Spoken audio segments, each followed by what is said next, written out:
We're on. Welcome back to another podcast from Nobody Cares About Dad. This week, as ever, joined by my co-host, AD. How you doing, mate? I'm good, buddy. I'm good. I'm holding the mic tonight. I don't know whether to prop it up like that. Noel Gallagher style. Start giving it sunshine. Yeah. I'm good. I'm good. You good? How are you? Yeah, good. Pretty much recovered from COVID.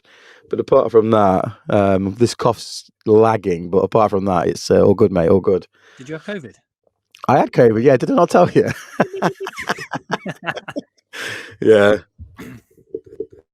Well, look, mate. Let's, without further ado, let's bring this week's guest on. Do you know what? I'm really excited about this one. Coming all the way from Jersey, the one and only Jersey. We have YX. YX, how are you? I'm great.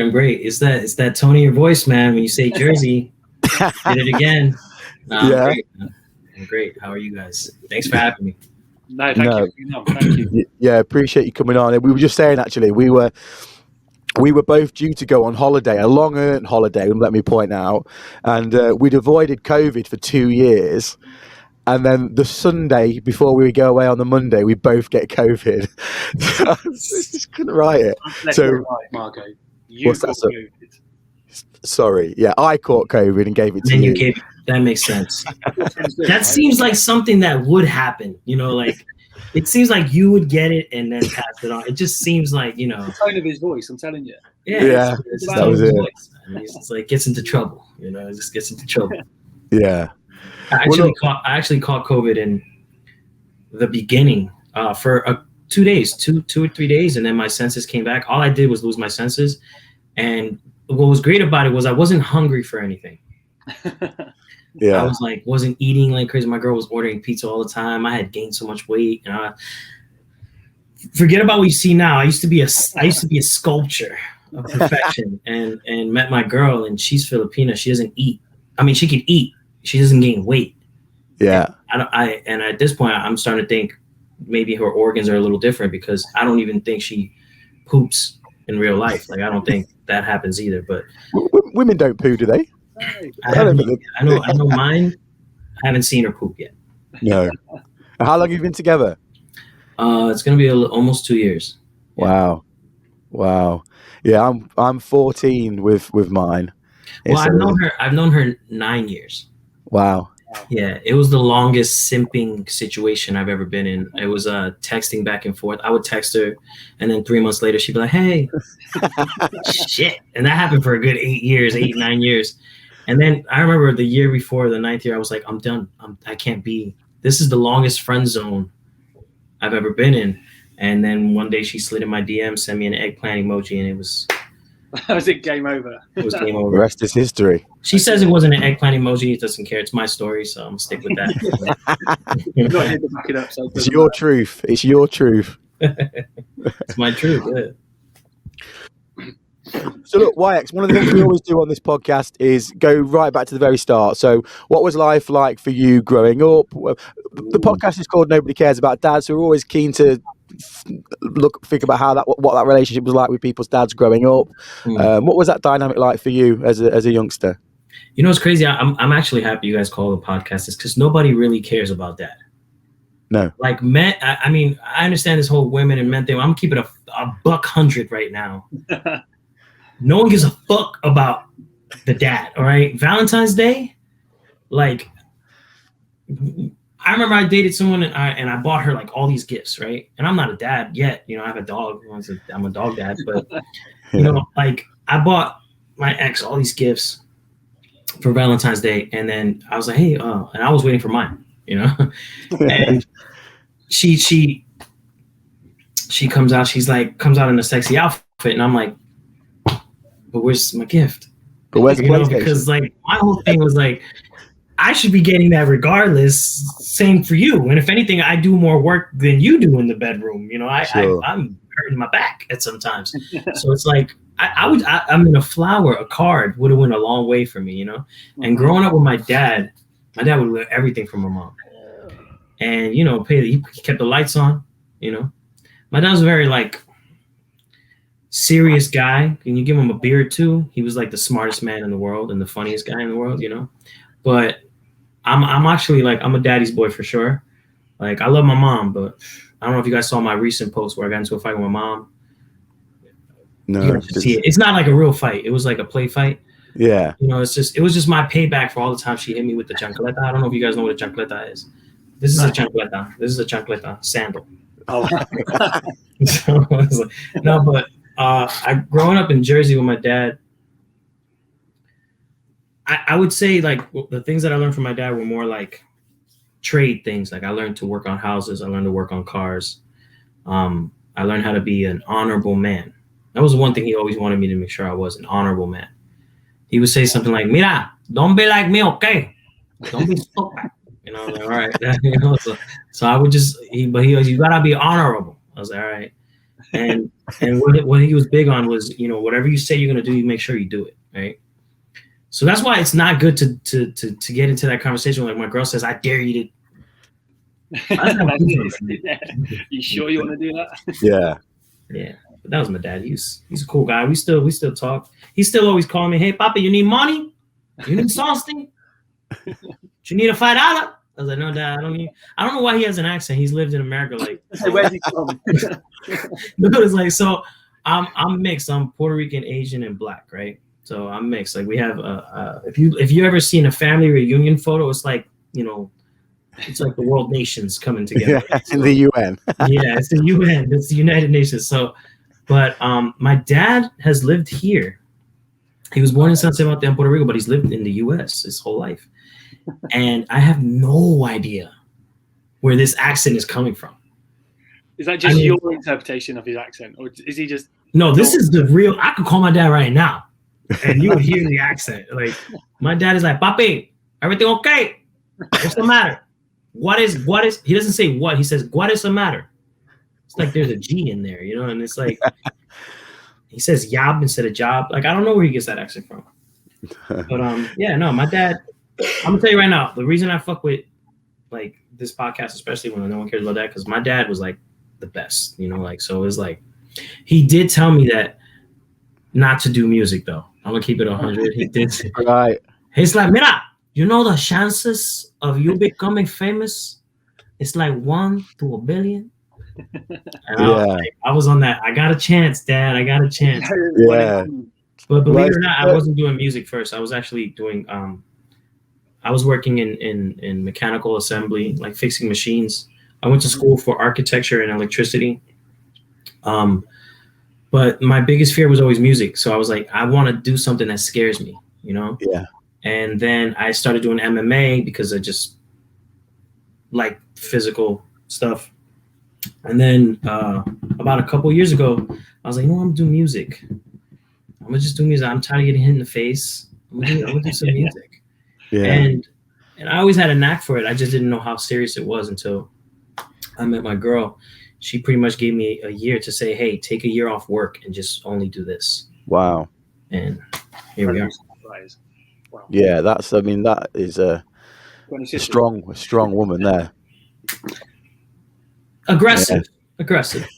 You say strong, I say aggressive. She's strong as I say aggressive. Yeah. But no, just quickly actually on how we started this. Nobody cares about Dad. It was just what you mentioned there about nobody buys you anything, and it was. Yeah. It was. I remember it was I was at my wife's house, my wife's parents' house on Christmas Day a couple of years back, and I was watching my father-in-law open his packet of socks and a packet of licorice, right, in a standard dad presents, and he was, you know, pretending to be happy, like, oh yes, my God, why do we do that as men? And then I look over to my mother-in-law, and she had a mountain of presents, like thousands of pounds spent. And I just remember looking at that and thinking, nobody cares about Dad. Yeah, what is this? Yeah. So that's where it came from. But look, so you mentioned the music. You went for it a couple of years ago. But when did the love for music actually start? When was the seed planted for that? The people in my life that I have to thank are like my grandfather, some of my uncles, and my father. My grandfather raised me for about 12 years of my life. My dad had a drinking problem. Even though he was a sweet man when he wasn't drinking, he was amazing.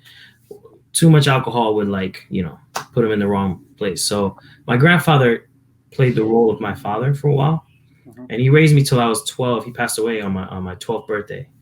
Oh, sorry. So no, it's cool. Like he's the biggest part of my life. Like I do everything trying to just live up to that man. That man was just an amazing person. So he was actually a singer-songwriter and a pastor, and he had a big following. Well, before social media, yeah, like a bunch of church groups that just knew his name. But I only knew him as grandpa and as a pastor until I saw some VHS tapes. In for those who are watching, I don't know the age group that be watching this, but VHS tapes are like these little boxes. They have film in them, and they show pictures, right? Yeah. So, yeah, no, our age demographic is actually about 30 to 40. All right, so yeah, so we're in the right pocket. So we played, and I saw my grandfather on stage with an electric guitar and Ray-Bans, just shredding. Didn't know this part about him. So when he passed away, I was a little depressed. Didn't know what to do with my life. The person that was giving me all this guidance wasn't around, and I was writing poetry, and well, I was just writing words down. My mom's like, "Papi, this." My mom has an accent too. "Papi, mira, this looking like a song," and I was like, "A what? A song? A what? A song? Aha, a song." It was, "Oh, okay. What do you want me to do?" He's like, "Papi, maybe you should sing it." And I would sing it, and I would have these melodies in my head, but I didn't have anything to play melodies. So my mom, we grew up poor, but I never felt like I was missing anything because, we grew up. Yeah. My father made sure, like, if he had to miss a meal, he didn't care. That was the man he was. And that's why I care about dads. You know what I'm saying? So my school had a piano. So I was getting into a lot of trouble as a kid. I kept getting into fights. So my mom put me in mixed martial arts, and that made it worse. Okay, I was just like, "I'll fight you for $10 right now," So then what I would do is, because I was afraid to go home, because I had like a bruised knuckle or a black eye or something, I would stay late at school, and the janitors would let me practice on the piano. Wow. Okay. Yeah. So for that whole year, I played the piano, and then I started playing at a classical level. I still don't know how to read music, and then next thing you know, I picked up another 6 instruments. And I don't know how to read music. And then these poems became songs, and I started performing for like the girls in my projects at the time. "Girl, you know," I was just singing like that. It's like, "Oh my God, stop!"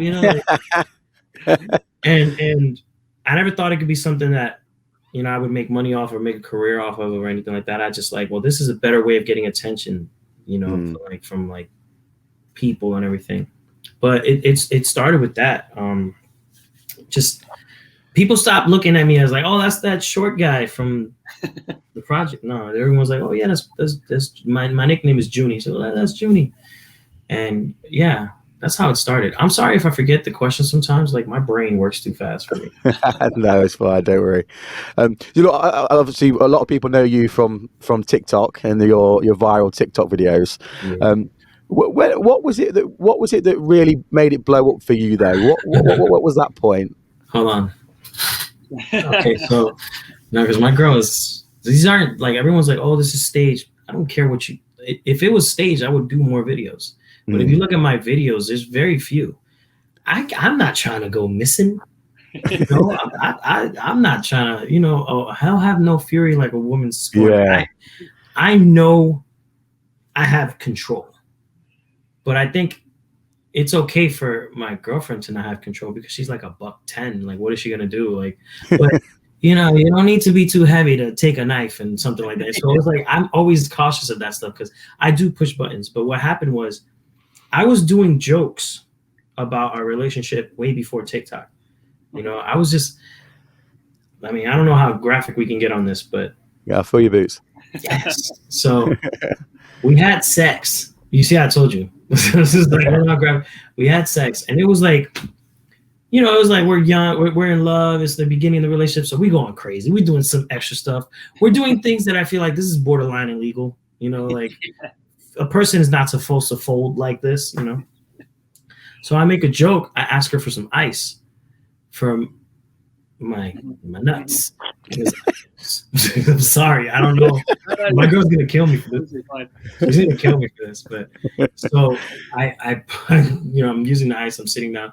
I grab my ukulele, and I started singing about icing my balls, and she starts laughing hysterically because I literally made this beautiful song. It was romantic but funny, and those were always things I would do to make her happy.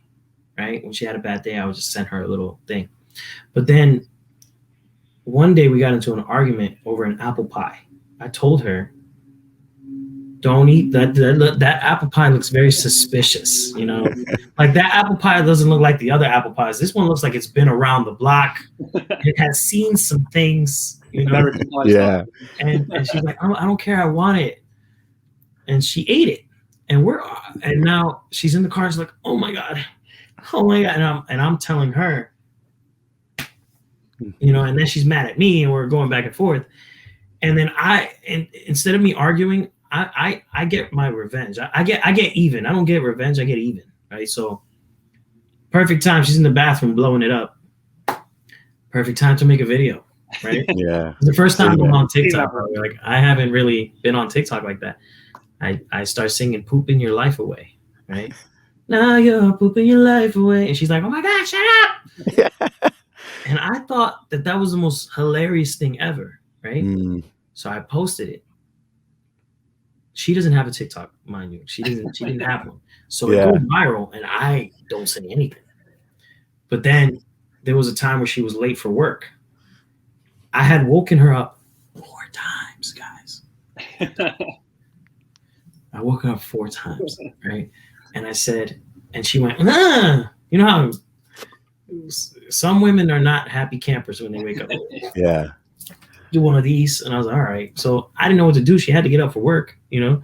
So I just took the karaoke machine, put the camera up, and I was like, I put the camera up not for like the video purpose. I put it up just in case I was going to get hurt.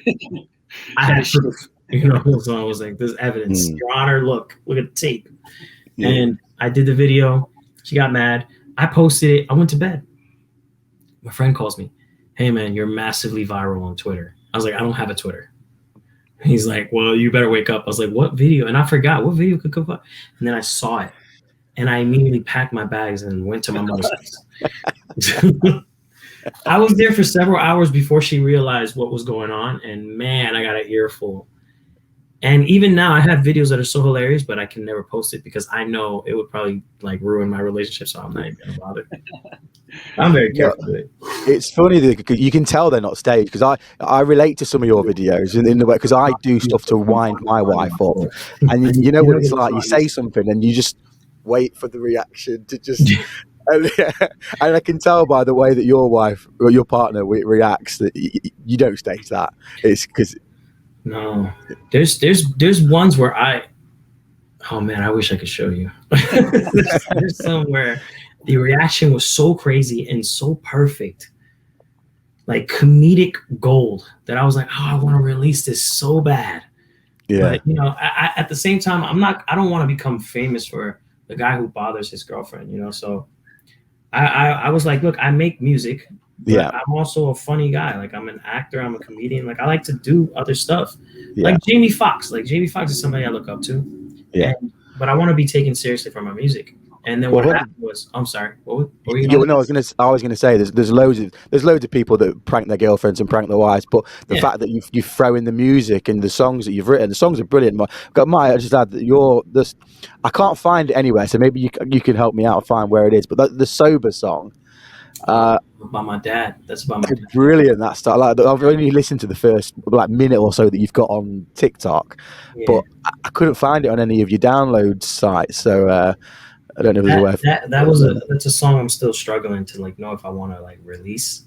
Right. It is really it's about my dad. You know. Powerful. It's good. Really and good. It was kind of like there was a point when me and my dad, we didn't speak, and it was because of his drinking. My dad did something that I love my dad, but he did something that was so messed up, but also super hilarious, right? We're in the car, me and my brother are in the car with him, and we're taking him for a drive, and we're having this intervention. Like, Dad, you need to stop drinking. And my brother is super emotional. My little brother is very emotional. That's just how he is. He'll cry if the wind blows a certain way, right? So he's with my dad, and he's like, Dad, do you love me? And my dad's like, of course I love you. I love you, God damn it, I love you. He's like, then throw that beer out right now. And my dad says, you want me to throw this beer out? My brother's like, yeah, okay. Who does it? My brother's face lights up, kind of like yours, lights up. And then my dad reaches down and goes, absolute legend. and I immediately was like, oh, wow, this guy's a genius. You know, like, and my brother's like, Dad, I thought you guys stop drinking. You said throw that beer out. I have another one. And I was just like, wow. Like, I was like, you can't get mad at him for that. But there was a thing where me and my dad, we got into it. And I kind of like, we parted ways, and I didn't really want to talk to him. And I know he didn't want to talk to me. And I was hurt. And my girl, so I have CPTSD, is complex PTSD.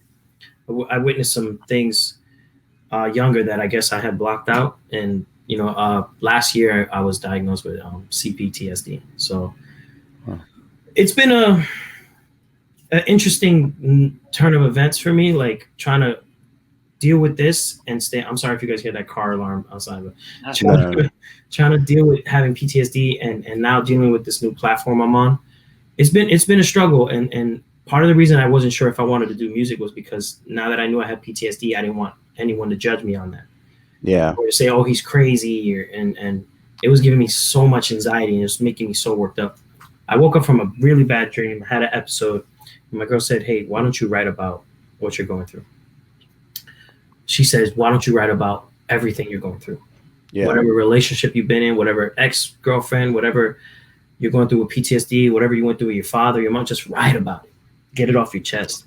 So I started with PTSD, and immediately the fans, everyone was just like gravitating towards like, hey, we respect you for this. Thank you for being an advocate. Thank you for speaking on our behalf. And then I was like, well, let me talk about my dad. And Sober got the same reaction. And then I realized, okay, if I'm gonna do music, I'm gonna only do it because I want to heal. Yeah. If people love it, great. If they don't, it's for me. It's for me to heal, you know. I have 100 years to live if I'm lucky. I'm going to try and live the best life I can. I think that's where I was at. I think that's what you can tell with your music. So I'm trying not to be a fangirl right now, but I watch all your videos and your music and stuff. But you can tell that there's that sincerity and the genuineness behind the lyrics. People can make music for reactions. They can make it to, you know, blend in with the times, etc. You get somebody right about PTSD, it's just so relatable to so many people.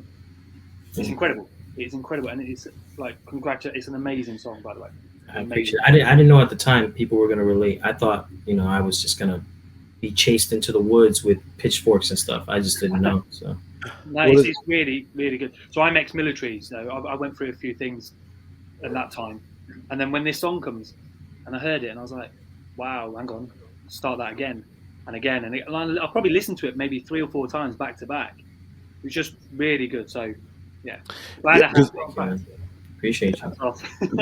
Because there's one thing, isn't there? There's one thing singing lyrics that you've not written, or even if you have written, and there's another thing bearing your soul, and I think that really comes out in your music, and I think that's why it is so relatable, because especially now, so many people are struggling over the past 2 years. You know, the struggles become real for a lot of people, and people that didn't even know what mental health problems were are now starting to realize that, well, people aren't always, life isn't all rosy, right? Yeah. So I think if people can relate to your music, it's only going to be, you know, it's only going to be better for everyone, better for you, and yeah, your music will come across so much better. I think that's where we can see the personality, can't we, in the videos and stuff, like the ones that you do and you post. You see that actually it's a genuine person. Like they're going through the same things, even the quirky ones you sing about. Like everyone goes through that, and I know probably 90% of us would love to be able to pick up an instrument and sing about stuff, but it's when you do it, you sort of capture all of that. Yeah, it's really good. I told myself I wanted to be as honest as possible. Mm-hmm. It comes across. And whether that was, you know, my downfall or my uplift, whatever it was, as long as I can live with it, I was going to be happy. Yeah. Yeah. One of the things I was going to ask you actually is because we talk a lot on this podcast about the pitfalls of social media and how, you know, it can be such a negative tool to beat people with. Obviously, you blew up on the back of social media, so you've seen the positive side of it. But I imagine there's also come a lot, maybe not a lot, but certainly some negativity on the back of what you've put out and comments and stuff. How do you deal with that? I tell everybody kiss my ass. So here's the truth. Like, nobody breathes for me. Nobody wakes up in the morning and struggles with what I'm struggling with. No one is. I mean, yeah, I am doing well in music, but I can't say that music pays for everything because that's not the case. You know, I made really smart investments with cryptocurrencies super early. Yeah. So my whole thing was, you know, when someone is like, "Oh, I know somebody that can do it better," well, go listen to them. This isn't for you. Like, I don't care for stuff like that. I feel like if you're gonna go out of your way to make someone's day worse, your life must be shitty as fuck, you know? And if you can't take what I'm giving you is a platform where you can, hey, build a community, build friends, see that there are people that are struggling with the same problems that you're struggling with, and actually feel less alone, then you know what? That I don't have room for you in my life. I will always have an ear, I'll listen to you, and you'll always be welcome. But you can't bring that in with you. Like, I'm not gonna have someone affect the beauty that comes with life. I've seen really bad things and really beautiful things. Yeah. And I think the main thing for anyone who's a creator, anyone who's trying to not let, you can't think that this person's opinions aren't facts. Opinions aren't facts. So if your words, no matter how positive or negative, are not keeping my lights on, I'm not going to stress about what you say. And majority of the time, people will get on my live, they'll say something stupid, and I don't block them. Yeah. I engage and I make jokes right away because, hey, man, I'm going to only upset you more because you're not going to get to me, you know.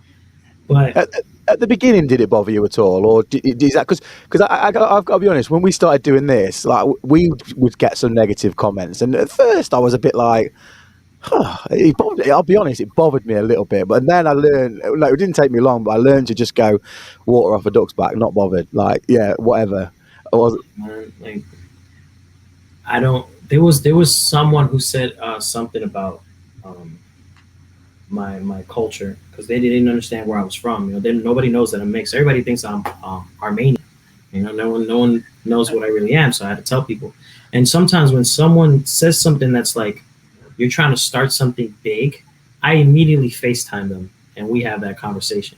I'm like, hey, what's up? And they're like, oh my God, I had no idea you were feels like.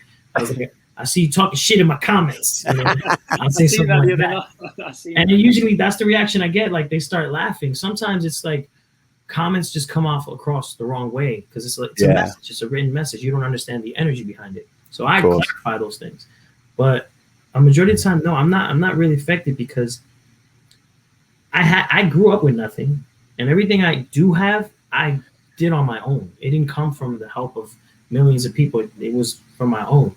Yeah. Everything I'm getting now, I'm grateful for. I don't call them fans. I call them my family because I randomly check up on people that follow me. I randomly call people, like, hey, how you feeling today?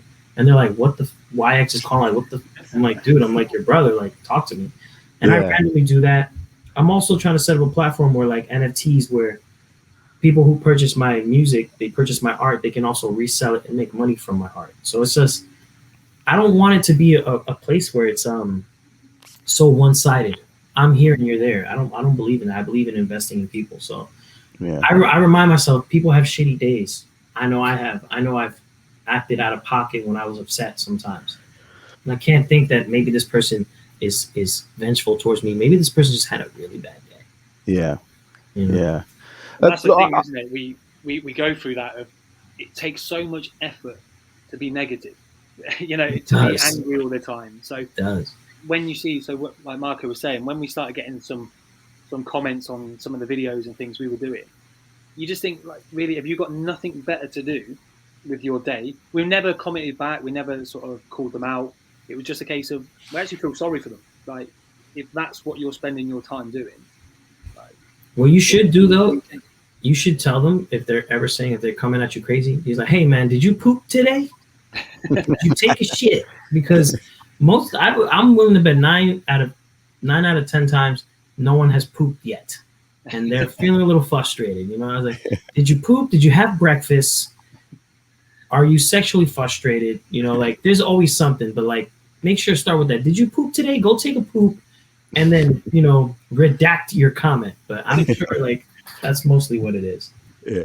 Well, so I watched a recent live of yours. I think it was maybe 2 days ago. I think you were talking about the money that artists receive from the companies like Spotify and companies like that. I was like shocked I think you said it was something like 0.00004p or something for every 0.000045. Like, yeah. And if you Google streaming, what streaming services pay out, it's shit money. How do they get away with that? I'm sorry? How do they get away with that? It's us. We're the ones doing it. You can't blame. So if I make a platform where I'm saying, hey, you can listen to all types of music right here, and I promise these artists, I'm gonna put you on playlisting. Oh wow, all the people are going there to listen to all this music, so I'll get a chance to show my music to everyone. But what people are forgetting is like, yeah, you'll show your music, but do you know how much it costs to make a record? It's like this. This is a lot of this stuff that I'm doing is coming out of my pocket, right? And it's like, at one point my girl was like, hey, you're getting a little crazy. I was like, you're right, it is. To get the equipment, to get the knowledge, to and then you have people who do certain things, some mix and master, some engineer. So now I do all that. I produce, mix and master everything myself because it's like, it's too much money. People charge you $2,000 to $3,000 for something. Some people will charge you $30 and it's like, it's not the greatest quality. So it's like, it costs a lot. And then when you think about these streaming platforms, we're the ones doing it because we want so many things easily accessible. Yeah. So the times where buying records is no longer a thing. But then I started thinking with NFTs, well, NFTs is interesting because you can buy a record. It's like NFTs is like, let's say you bought a pair of Michael Jordan sneakers before he blew up and he signed them. And that was like a physical NFT. And then he blows up. Now you have this physical NFT that you bought off him for like $1 or $5. That's worth millions now. And you can resell that. So not only does Michael Jordan make money from his sneakers, but you make money from Michael Jordan sneakers, and now the fan also makes money with the investment that they made in the art, right? And there's no more middlemen. And when you think about middlemen, you think about these big labels, and you think about these conglomerates that they give you loans. So when you're streaming on Spotify, it takes 200 streams for one artist to make $1. But it might have cost me $1,500 to make my album or make one record. And I need somebody to listen to my record tons of times to get some sort of money back. But the one thing I wasn't gonna do was like not showcase my music. And it was weird because I started selling my music. I sold PTSD first, and it was because I'm so against streaming. I was like, I'm gonna sell it. And I know some actors, and I'm not gonna say their names, that I've become friends with ever since. Like I've become friends with a lot of big name people now, and they would say, hey, go see the movie, don't stream it. But they would say that to me, and I was like, wow, it must be really serious because it takes a lot of time and energy and money, and you're not making such a great living off of it. That's why a lot of these amazing artists that you hear one time don't ever come back. It's like, hey, it just wasn't working. These streaming services, they don't pay out. And they also don't pay you the full amount of copyrights that you deserve. It's supposed to be 6. They paid 3 out of those 6. I'm pretty sure that's what it is. So what happened was, I was like, well, I'm going to sell PTSD. And everyone's like, oh, you're crazy. No one is going to download it. No one. And I was like, well, I got to try because otherwise we can't change this narrative. If you had 1 million fans and all they did was buy one song for $1, you can have the freedom to create and do so much more instead of being tied down to a bank or a label because they gave you a loan that you're going to have to pay back plus more. Yeah. And more on top of that, because on the back end, they're doing things for your music, like marketing and stuff like that, that is going to be coming out of your pocket.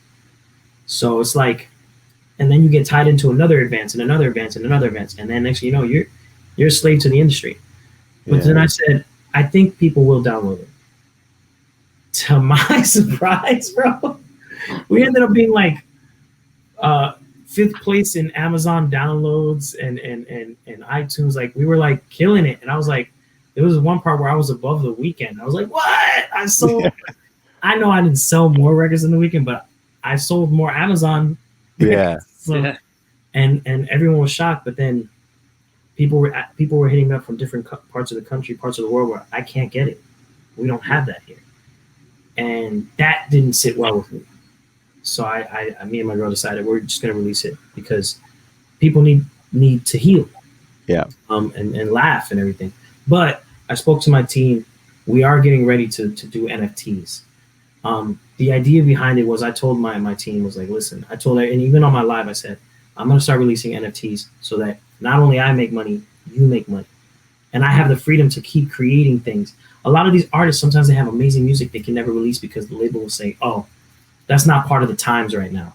Yeah. You, the fans, will not get to hear what your favorite artist gets to do because they're tied down.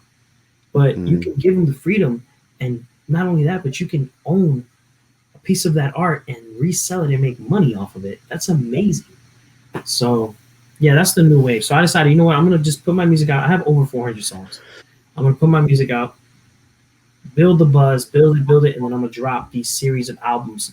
And it's only going to be dedicated to the people who are my fans. I don't care if it's 1 million people or 10,000 people. Now we get to make money together. Yeah. And that's the way it should be. Well, we can't wait for the song for Nobody Cares About Dad. I mean, no pressure. It's just, I'm inspired. I might just do that. It's so interesting though how it works. And I don't think a lot of people realize how it works. Have you ever watched the boy band con? no. I have seen a little bit of that one, especially with like one where I saw where Backstreet Boys and Sync. And Sync, yeah. So it's about basically, just won't bore everyone with it, but it's about their manager and how they basically took all. So I think they were like platinum, and they'd sold out arenas, and he went and sat them down one day after about 2 years in to cut them a check, and they were all sat there thinking, we're going to get loads. I think they got $15,000 each, and No, they it were was like $10. Was it 10? Was it 10? Yeah. I think it was like $10. Was that what it was? Well, it wasn't a lot. It wasn't a lot at all. And they were like, and he said, oh, well, you know, the planes and the food and this and that stuff that they didn't ask for, stuff that he was just spending money on. Mm-hmm. But it's like that. Like you think it's like this thing called the books. Oh, well, this is how much it costs for photography, for videos, for this and that. I remember I got into an argument with someone. I was like, hey, I need a music video. It's like, all right, it's going to be 20 grand. I said, you can go kick rocks. Like, I can't give you 20 grand right now. He's like, hey man, that's what it is. You know, if you want a great video that's really going to get a lot of views, it's 20 grand. And that's not true. A $20,000 video doesn't give you a lot of views. You might as well spend $1,000 on a video and then $19,000 on marketing, right? Yeah. It's not true. And especially when I'm doing videos on my iPhone and getting views, don't tell me it takes $20,000. You can get great quality from a nice Sony S7 or something, and then it's just about editing and how you tell the story and authenticity, being very honest. And I'm tired of people being manipulated to think you need billions of dollars or millions of dollars to start something. Dude, I started something with my iPhone. Yeah. You guys have this podcast. I'm loving this podcast right now. This is great energy. So it's like, I refuse to believe if you got good energy and you're honest and people will engage, people will support you. Yeah. Don't fall into the hype. Don't get me wrong. If this person's a great videographer, great, you know, they should charge what they want to charge. That's of course understandable, right? But the way I see it is, if you go to Pier 1, I don't want to shout on the placements. I'm not getting advertisement for this or anything. I'm not getting money for this. They're not paying me to say this. But if you go to like Pier 1 and you buy a canvas art, it's like $300. And it's not the original art. It's a printed version of it. But it's $300. I was like, you're telling me they have thousands of these that they're selling for $300. But I have to stream my song for less than a penny. And that is insane. And that's why I remember the protests with Red Hot Chili Peppers and Metallica. Everyone was protesting against Napster, against streaming and stuff. And you don't realize the damage that it can cause until you're in it, you know? Yeah. But God, there are ways around it. Napster's a word I've not heard in a long, long time. I stream my stuff on Napster too. I'm like, dude, I just gotta, whoever needs it, you can get it. I figured, you know what? I'm gonna build this buzz as big as I can. Yeah. I have celebrities reaching out, wanting to do music, and I'm always like, here's my number. If you're serious, hit me up. But I'm not gonna let you slow my momentum, right? Yeah. But then I told my team, I was like, I'm never gonna be the guy that takes money from people and doesn't leave them with something. And he always said, but you're leaving them with music and an experience. It's like, it's not enough. Yeah. I want to leave them with quality of life. I feel like if everyone had quality of life, there'd be less to fight about. Yeah, 100%. It'd be a nice place. I watched your Thriller vibes the other night. Like when you were doing that, you were making that.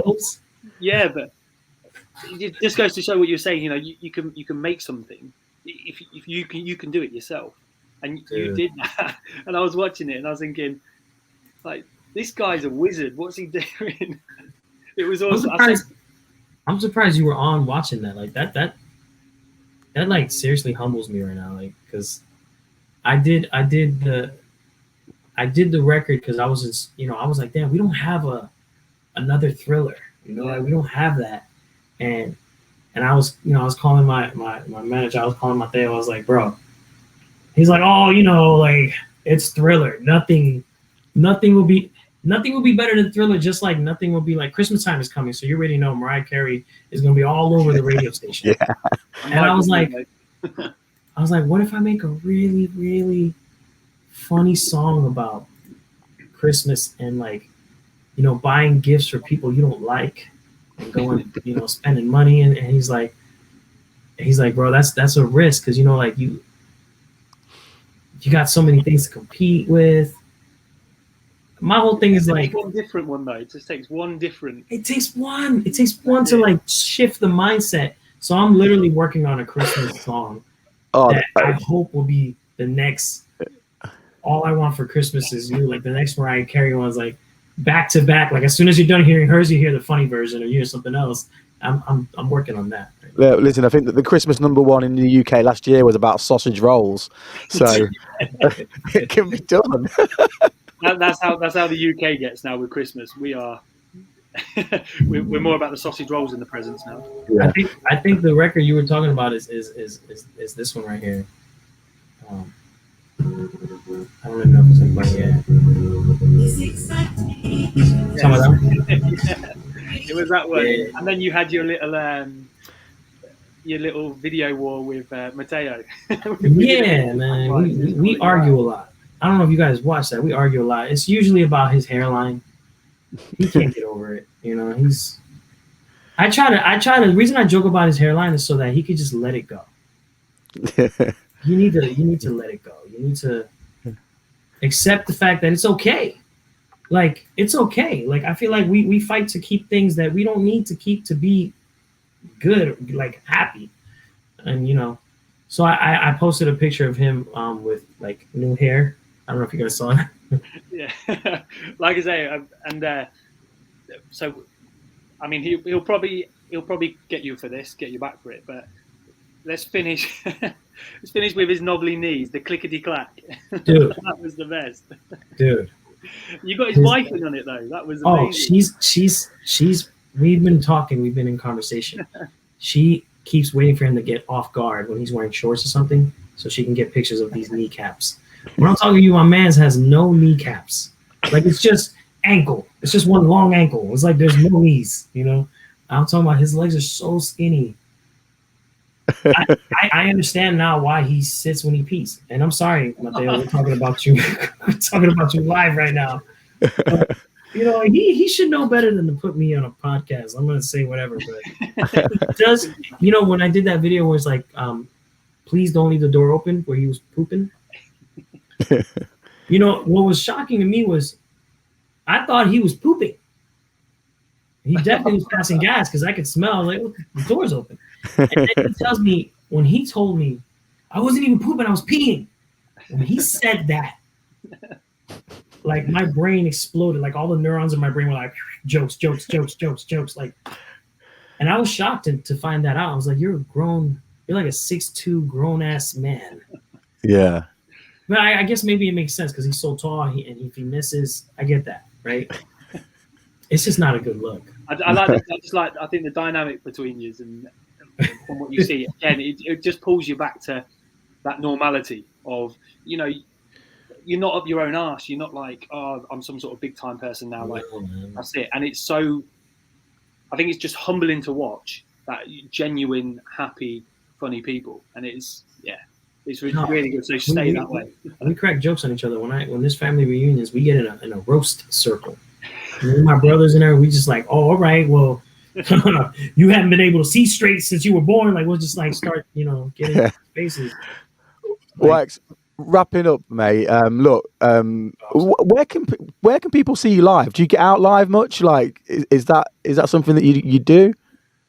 No, I haven't been doing any live performances yet, but we've been talking about doing that. I just want to get more music out there first. Yeah.